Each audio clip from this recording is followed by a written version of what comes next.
আসসালামু আলাইকুম প্রিয় ভালোবাসার মানুষরা, দেখতে পাচ্ছেন এই যে এটা একটা নৌকা। এটা আমাদের রফিকুল ইসলাম আফসারি হুজুর আমাদেরকে 2024 সালের বন্যায় উপহার দিয়েছে সাতকুচিয়াবাসীর জন্য।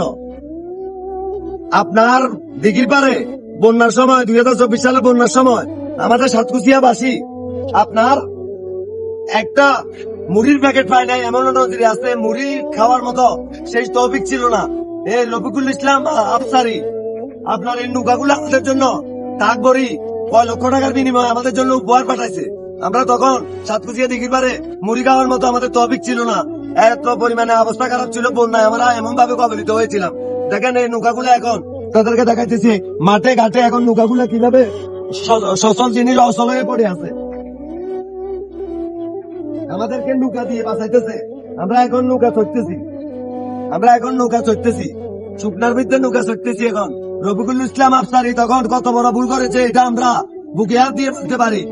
2 পয়সার কাজও আসে না আমাদেরকে এই নৌকাগুলা যে আমাদের জন্য পাঠাইছিল সাতকুচিয়াবাসীর জন্য।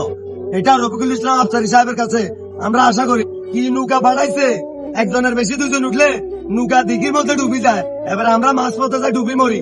এই বুদ্ধি করি মনে হয় আমাদেরকে এই নৌকাগুলা পাঠাইছে। দেখেন কি অবস্থা, এই কোন জায়গায় পড়ে আছে, 2 পয়সার কাজও লাগে নাই। ভিডিওটা দ্রুত শেয়ার করি, রফিকুল ইসলাম আফসারি সাহেবের কাছে পৌঁছানো পর্যন্ত শেয়ার করবেন সবাই।